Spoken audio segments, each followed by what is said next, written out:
Okay, we're going to start doing a coffee drawing today. So I've got some implements here from the garden. So I've got a feather and I've got some leaves and I've got some sticks and things and twigs that I'm going to use. So I'm going to dip some of these into the coffee. The coffee is really strong, so you need about 3 teaspoons of coffee granules and then not very much water to mix with it, so you need it really, really strong. Okay, and then just see what kind of marks you can make just by dipping the implements into the coffee and dragging it. So I might get some dots, I might spread it a little bit, see what happens if I put it on quite thick, so it's a bit darker when it goes on, and see what happens when that dries. I might try the feather just by dipping that in and seeing what happens there. Oh look, that's quite nice to drag.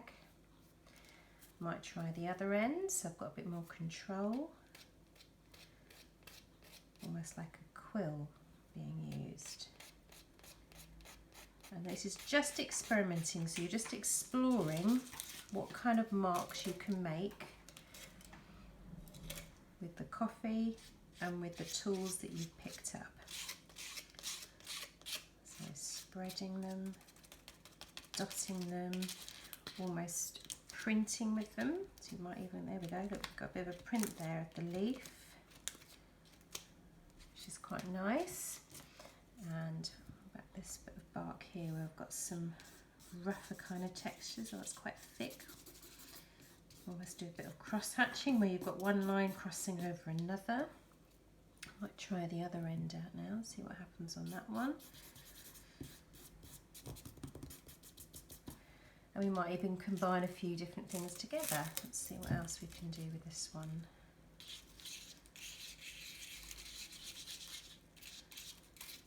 Got less control over that, but we get some nicer kind of marks from it almost in place. Let's see what this cork can do.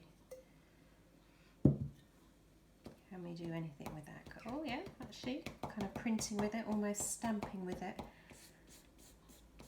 And get some different textures and marks. A very thin twig here.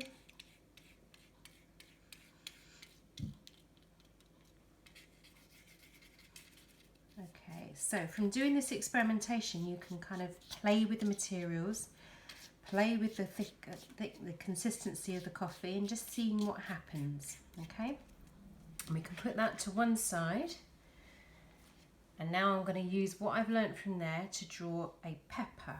Okay, so I think I might start with a twig here and see if I can draw my outline. Now you could draw this with pencil if you wanted to, just get a bit of confidence in where you're going. But equally you could kind of sketch it out just with the coffee. So I'm just sketching out the main lines, not adding any detail in at this point. It's just what I can see in front of me.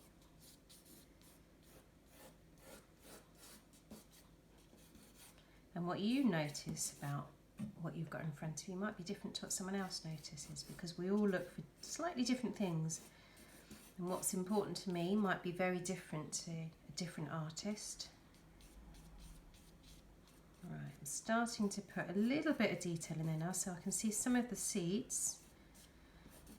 And I might change my tool now.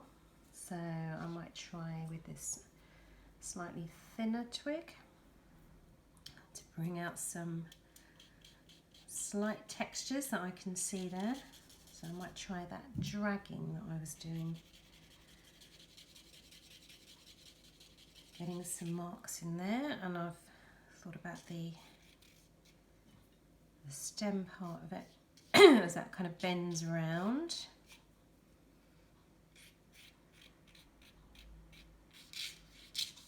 I think I need a bit more control. Let's see what I can do with the feather. We've got a drop fallen down, but I can make that part of my drawing, make it part of a happy accident. There we go now. It looks like it's all part of it. And I want a bit more control maybe, adding this bit in.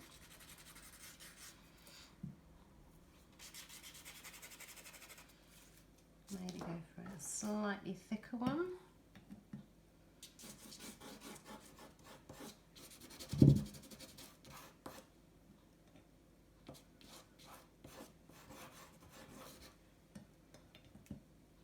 And you can work quite quickly, so you don't need to be too careful, too precise.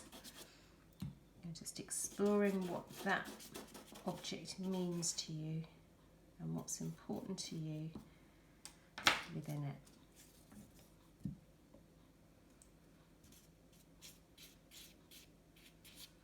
And using coffee is quite nice. It's quite similar to using ink in that you can keep it quite thick in places.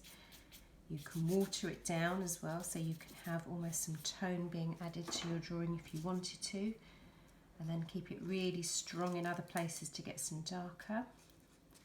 You can even wait for one layer to dry, and then you can go over the top in a slightly different stage.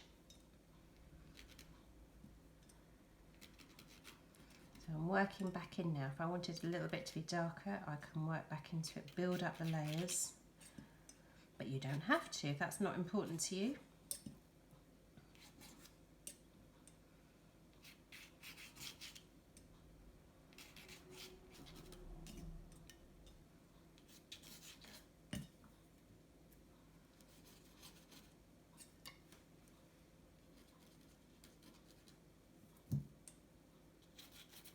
And then you've got to start deciding, well, when's a drawing finished? When have I finished on this one? And really, that's only something you can decide. When you've got all the information down that's important to you, then you can say that that drawing is finished. So if that's at this stage, then you can say it's done. If you're particularly focusing on texture, then make sure that texture is finished in your drawing before it's finished. It's what visual element is important to you at that particular time. Right, I think I'm going to do a bit of dragging.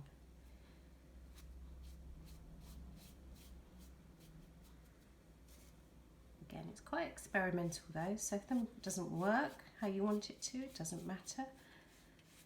You can work it into something else.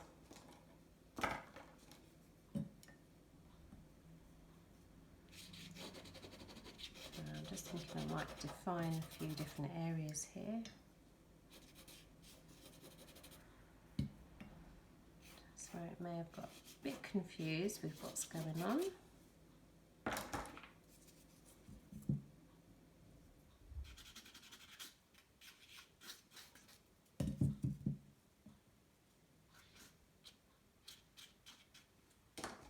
Let's try some of that cork, come back again.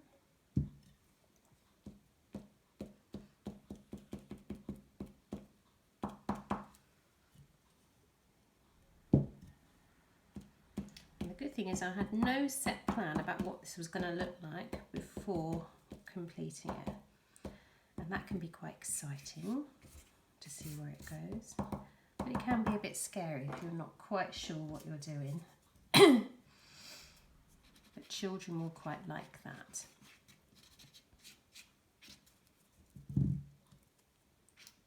So if I think about the visual elements I've got here, we've focused on line, we've focused on shape, we've got textured marks, there's a little bit of tone,